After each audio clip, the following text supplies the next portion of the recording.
శ్రీ దుర్గాదేవి చరిత్ర. పూర్వం హిరణ్యాక్షకుడనే రాక్షస వంశంలో రురువు అనే రాక్షసుడికి దుర్గముడు అనే కొడుకు పుట్టాడు. పేరుకు తగ్గట్టుగానే ఆ దుర్గముడు పరమ దుర్మార్గుడిగా తయారయ్యాడు. రాక్షసురా, నామధేయం దుర్గతముడు, చేసేవణ్ణి దురాగతములే. అసురా అసురా రాక్షసురా, మానవులను బాధించే మునుల దైవ కార్యముల అడ్డుపడే దేవతల శక్తిహీనుల చేయ సంకల్పించే అసురా అసురా దుర్గముడికి దేవతలంటే మానవులంటే అస్సలు గిట్టేది కాదు. అందుకే ముఖ్యంగా దేవతలందరినీ నాశనం చెయ్యాలి, వారి వల్లే తమ రాక్షస జాతి అంతా నాశనమైపోతుంది అని ఎప్పుడు అనుకుంటూ ఉండేవాడు. ఒకరోజు ఆ దుర్గముడికి ఒక ఆలోచన వచ్చింది. ఈ దేవతలంతా అమితమైన శక్తివంతులుగా అవ్వటానికి కారణం వేదాలే కదా, ఆ వేదాల వల్లే వీళ్ళు నిత్యం శక్తిని పొందుతున్నారు. కాబట్టి ముందు ఆ వేదాలని కనుక నాశనం చేస్తే వాళ్ళు పూర్తిగా శక్తిని కోల్పోయి బలహీనలవుతారు. అప్పుడు వారిని అవలేలగా నాశనం చేయవచ్చు అని భావించాడు. అలా అనుకున్న వెంటనే తన ఆలోచన ఆచరణలో పెట్టడానికి హిమాలయ పర్వతం మీదకు వెళ్లి కేవలం గాలిని మాత్రమే ఆహారంగా స్వీకరిస్తూ బ్రహ్మదేవుడి గురించి ఘోరమైన తపస్సు చేశాడు. ఆ తీవ్రమైన తపస్సు వేడికి లోకాలన్నీ అతాకుతలమైపోయాయి. అంతే, వెంటనే బ్రహ్మదేవుడు దుర్గముడి ముందు ప్రత్యక్షమయ్యాడు. తీవ్రమైన తపో సమాధిలో కూర్చున్న ఆ అసురుణ్ణి చూసి, ఓ ఈ దుర్గమా, ఎంతో గొప్పదైన నీ తపస్సుకు నేను ఎంతో సంతోషించాను. నీకేం వరం కావాలో కోరుకో, ప్రసాదిస్తాను అని పలికాడు. అప్పుడు దుర్గముడు భక్తితో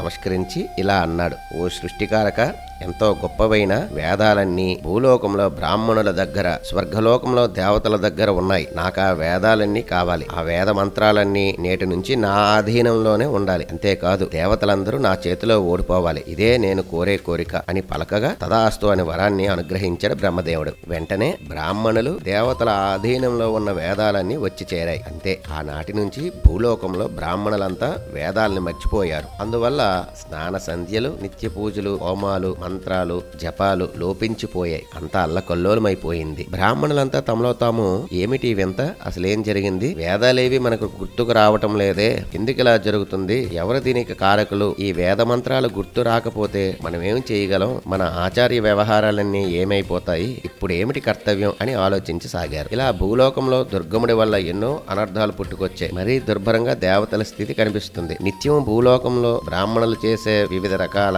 యజ్ఞాల్లో సమర్పించే అవిస్సు వలన దేవతలంతా ఆహారాన్ని స్వీకరించేవారు. అయితే వేదాలన్నీ మర్చిపోవటం వలన బ్రాహ్మణులు అసలు యజ్ఞాలనేవి చేయటం మానేశారు. అందువల్ల ఏ విధమైన అవిస్సులు దేవతలకి లభించడం లేదు. ఇలా నిత్యం ఆహారం లేక దేవతలంతా చిక్కి శల్యమైపోయారు. ఇదంతా చూస్తున్న దుర్గముడికి ఎంతో ఆనందం కలిగింది. అంతా తను కోరుకున్నట్లే జరుగుతుంది. తనకి శాశ్వత శత్రువులైన దేవతల పొగరు అణిగిపోయింది. ఇదే సమయం తన వెంట బ్రహ్మాండమైన రాక్షస సైన్యాన్ని తీసుకుని దేవలోకం మీదకి దండెత్తాడు. హవిస్సులు లభించక చిక్కి శల్యమైపోయి దేవతలు దుర్గముడిని ఏమాత్రం ఎదిరించలేక స్వర్గలోకానికి విడిచిపెట్టి పారిపోయారు. ఇలా అనాయాసంగా లభించిన స్వర్గాన్ని ఆక్రమించుకున్న దుర్గముడు మహదానందంతో ఇంద్ర సింహాసనాన్ని అధిష్ఠించి ఆనాటి నుంచి దేవదానవ లోకాలన్నిటినీ పరిపాలించసాగాడు. ఇక దేవతల పరిస్థితి చాలా దయానీయంగా తయారైంది. దుర్గముడిని ఎదిరించలేక పారిపోయిన దేవతలంతా కొండ గుహల్లో, అడవుల్లో ఎవరికీ కనిపించకుండా తలదాచుకుని తమని ఈ దుస్థితి నుంచి కాపాడమని ఆ ఆదిపరాశక్తిని మనస్సులో ప్రార్థించసాగారు. ఇక భూలోకంలో పరిస్థితి అంటారా,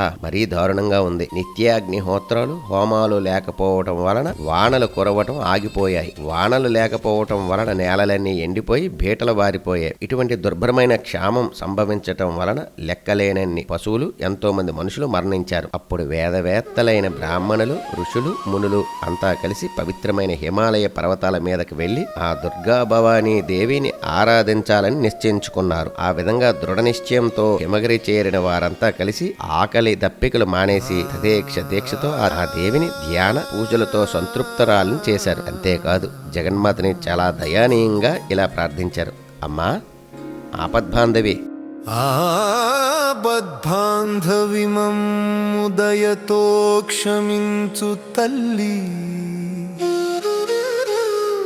నీవు తప్ప మాకు దిక్కు ఎవరు జగజ్జననీ. ఈ ఘోరమైన కష్టాల నుంచి మమ్ము రక్షించు. మానవులకు నీరే కదా ఆధారం. నీరు లేకపోతే జీవనం దుర్లభం. తల్లి నీటిని మాకు ప్రసాదించు. నీవు కూట స్వరూపిణివి, చిద్రూపానివి, భువనేశ్వరివి, ఆదిపరాశక్తివి.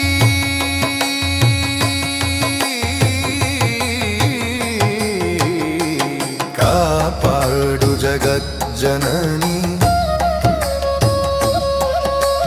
కాపాడు జగజ్జననీ. ఓ మహేశ్వరి, ఈ ఘోరమైన కష్టాల నుంచి మమ్మల్ని రక్షించు. మానవులందరికీ జీవనాధారం నీరే కదా, అలాంటి నీరే లేకపోతే మేమెలా జీవించగలం? ఓ మహారాజ్ఞి, ఓ జగన్మాత, అఖిలాండ కోటి బ్రహ్మాండ నాయకి, నీకు శతకోటి వందనాలు సమర్పిస్తున్నాం తల్లి. మా మీద దయ చూపించు, మమ్మల్ని కాపాడు అని పరిపరి విధాలుగా వేడుకున్నారు. ఆ విధంగా అత్యంత దయానీయంగా విలపిస్తూ జనులంతా చేసే ప్రార్థన విని దేవి హృదయం కరిగిపోయింది. ఆర్తత్రాణపరాయణి అయిన జగన్మాత భవానీదేవి అనేకమైన నేత్రాలతో వారి ముందు ప్రత్యక్షమయ్యింది. అత్యద్భుతం అపూర్వం అయిన ఆ దేవి దివ్యమంగళ స్వరూపంతో ప్రత్యక్షమైంది. ఆ దేవి అద్భుతమైన అందంతో, లావణ్యంతో, కోటి మంది సూర్యులలో సమానమైన దయారస తరంగిణి అయిన ఆ తల్లి అనేకమైన కళ్ళతో ఉద్భవించింది. ఈ విధంగా ప్రత్యక్షమైన ఆ దేవి శరీరం మీద ఉన్న కళ్ళ నుండి కన్నీరు 9 రోజుల పాటు భూలోకం మీద ధారగా వర్షంలాగా కురిసింది. దయామయ అయిన జగన్మాత దుఃఖార్తులైన మానవులను చూసి తన కన్నీటిని వర్షంలాగా కార్చి లోకాన్నంతా సంతృప్తి పరిచింది. అలా భూలోకంలో దేవి కన్నీటి వర్షం వల్ల నేలంతా సస్యశ్యామలమయ్యింది. మరల నేల మీద చెట్లు చేమలు మొలవసాగాయి. నదీ నదాలు, చెరువులు, బావులు అన్ని చక్కగా నీటితో నిండిపోయాయి. ఇలా భూలోకంలో అంతా పచ్చగా కలకలలాడటం చూసిన దేవతలంతా తాము దాక్కున్న గుహల నుంచి బయటకు వచ్చి అక్కడ ఉన్న బ్రాహ్మణులతో, మునులతో కలిసి జగన్మాతని, ఓ మాత, అందరి సుఖశాంతుల కోసం వేల కొద్ది కళ్ళతో ప్రకాశిస్తున్నావు. అందుకే ఇక నుంచి నిన్ను శతాక్షి అని పిలుస్తాం తల్లి. ఓ జగన్మాత, ఆకలి దప్పక వల్ల క్షీణించిపోయిన మేము నిన్ను అంతకంటే ఎక్కువగా స్తుతించలేకపోతున్నాం. మాకు శక్తి చాలటం లేదు. దయచేసి మాకు ఆహారాన్ని ప్రసాదించి మా వేదాలను మాకిప్పించు అని వేడుకుంటున్న వారి మాటల్ని శతాక్షిదేవి విన్నది. తన చేతిలో ధరించిన పళ్ళని, కాయగూరల్ని వారందరికీ తినటానికి ఇచ్చింది. తర్వాత వాళ్ళందరికీ ఆకలిని పూర్తిగా తీర్చడానికి వివిధ పదార్థాలతో, పంచభక్ష పరమాన్నాలతో భోజనాన్ని ప్రసాదించింది. అలాగే పశువులకు కూడా తగిన మేతని అందించింది. ఈ విధంగా మానవులకి, పశువులకి కావలసిన వివిధ రకాల కాయగూరల్ని ప్రసాదించడం వలన నాటి నుంచి ఆ తల్లి శాకాంబరి అని కూడా లోకంలో ప్రసిద్ధి పొందింది. అప్పుడు దేవతలు, మానవులు, ఋషులు అంతా ఎంతో ఆనందాన్ని పొందసాగారు. అదేవిధంగా శతాక్షి దేవుని మరల ఇలా స్తుతించారు. అమ్మా శతాక్షి, ఆకలితో అలమటించిపోతున్న మా మీద దయ చూపించి నీ కన్నీటిని వర్షంలా కురిపించి లోకాలన్నింటినీ కాపాడు. అలాగే దుర్మార్గుడైన ఆ దుర్గమాసురుడు మా లోకాలన్నింటినీ ఆక్రమించి మా వేదాల్ని తన స్వాధీనంలో ఉంచుకున్నాడు. అందుకే మేము ఏ పని, ఏ హోమం, ఏ యాగం చేయలేకపోతున్నాం. ఓ మాత, మాకు నీకు అత్యంత ప్రీతిపాత్రమైన చతుర్వేదాల్ని సంరక్షించి మాకు అప్పగించు. ఇంతకంటే నిన్ను ఇంకా అధికంగా స్తుతించలేం. కరుణించి మా కోరికని కూడా తీర్చు తల్లి అని ప్రార్థించారు. ఈ విధంగా దేవతలు చేసిన విన్నపాలను విన్న శతాక్షిదేవి వారందరితో, ఓ దేవ మానవులారా, మీ కష్టాలన్నింటినీ విన్నాను. ప్రారబ్ధ కర్మని ఎవరైనా అనుభవించాల్సిందే. ఇక మీకు మంచి రోజులు రాబోతున్నాయి. మీ ప్రార్థన వల్ల నేనెంతో సంతోషించాను. దుష్టుడైన దుర్గమాసురుణ్ణి సంహరించి మీకు వేదాలన్నింటినీ ఇప్పిస్తాను. మీరేం భయపడవద్దు అని అభయాన్నిచ్చింది. అప్పుడు వారంతా ఎంతో సంతోషించారు. ఆ వార్త దుర్గమాసురుడి చెవికి చేరింది. ఇన్నాళ్ళు తన పరాక్రమానికి భయపడి పారిపోయిన దేవతలు, మానవులంతా ఒక్కటయ్యారని, వారందరికీ ఒక స్త్రీ శక్తి స్వరూపిణి అభయాన్నిచ్చిందని, అందుకే వారంతా ఆ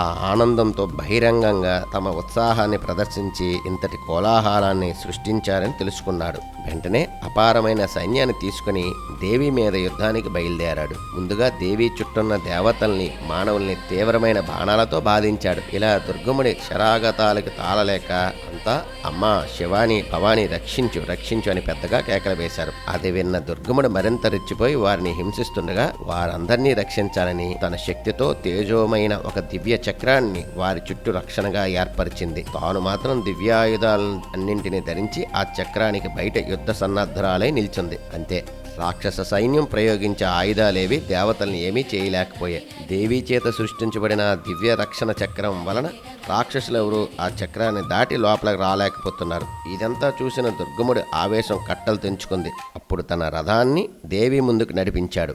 ఇక దేవి దుర్గముల మధ్య యుద్ధం ప్రారంభమైంది. పరస్పరం అనేక బాణాలని అస్త్రాలని ప్రయోగించుకున్నారు. మహాప్రభావవంతమైన అస్త్రాల వల్ల సూర్యుడు కూడా కనిపించకుండా పోయాడు. ఆ విధంగా భీకర యుద్ధం జరుగుతున్న సమయంలో శతాక్షీదేవి శరీరం నుంచి ఒక్కసారిగా వివిధ రకాల శక్తి స్వరూపాలు పుట్టుకు రాసాగాయి. కాళికా శక్తి, తారణీ శక్తి, బాలాశక్తి, త్రిపురాశక్తి, భైరవీ శక్తి, రమాశక్తి, బగలాశక్తి, మాతాంగి శక్తి, త్రిపుర సుందరీ శక్తి, కామాక్షి శక్తి, తులజాదేవి శక్తి, జంబినీ శక్తి, మోహిని శక్తి, చిన్నమస్త శక్తి, గుహ్యకాళీ శక్తి, దశ సహస్ర బాహుకా శక్తి అనే 16 రకాల శక్తి స్వరూపాలు ఆవిర్భవించాయి. వారు కాక ఇంకా వేల కొలది ఇతర శక్తి స్వరూపాలు అనేకమైన దివ్యాయుధాలని ధరించి శతాక్షి దేవి శరీరం నుంచి ఆవిర్భవించాయి. అపారమైన ఆ దేవీ సైన్యమంతా కలిసి దుర్గమాసురుడి అపారమైన సైన్యాన్నంతా అవలేలగా నాశనం చేశారు. అది చూసిన దేవతలంతా ఆనందంతో మృదంగ శంఖ వీణాధ్వనుల్ని చేయసాగారు. ఇలా తన సైన్యమంతా శతాక్షి దేవి చేతిలో నాశనమైపోవడం వలన దుర్గముడికి మరింత రోషం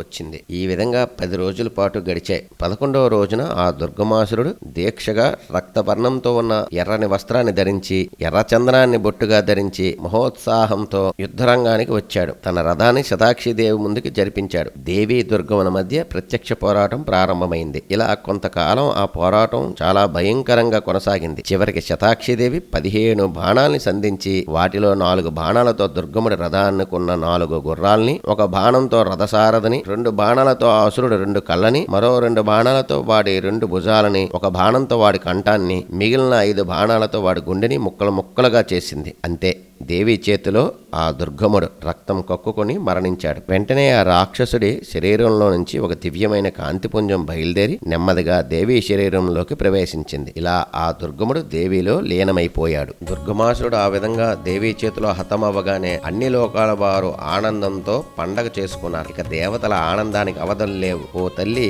నీవు పరమదయా స్వరూపినివి కాబట్టే పామరులమైన మా దుస్థితిని చూసి ఏడ్చావు. నువ్వు తప్ప ఇంకెవరూ అంతటి కనికారాన్ని మాపై చూపరు అని దేవతలంతా దుర్గమాసుర సంహారిని అయిన ఆ శతాక్షి దేవిని భక్తిగా స్తుతించి వివిధ పూజా ద్రవ్యాలతో పూజించారు. ఇలా దేవతల చేత పూజించబడిన ఆ శతాక్షి దేవి ఎంతో ఆనందాన్ని పొందింది. దుర్గమాసురుడి వద్ద ఉన్న వేదాలను తెచ్చి బ్రాహ్మణులందరికీ ఇచ్చింది. ఓ దేవ మానవులారా, ఉత్తమమైన నా దివ్య చరిత్రని మీరు రోజు దీక్షగా పారాయణ చెయ్యండి. దానివల్ల నేను సంతృప్తురాలినై మీరు కోరిన కోరికలన్నీ తీరుస్తాను. అలాగే దుర్గమాసురుణ్ణి సంహరించడం వలన నాకు కలిగిన దుర్గా అనే నామాన్ని శతాక్షి, శాకాంబరి అనే నా నామాల్ని నిత్యము ఎవరైతే భక్తిగా జపిస్తారో వారంతా నా మాయా ప్రభావాన్ని దాటి చివరికి నా లోకాన్ని చేరుకుంటారు అని చెప్పి దుర్గాభవాని బంగారు వర్ణంతో ప్రకాశించసాగింది. అప్పుడు అందరూ కూడా ముక్త కంఠంతో కనకదుర్గా నమో నమః, కనకదుర్గా కనకదుర్గా నమో నమః, నమో నమః అని కీర్తించారు. స్వస్తి.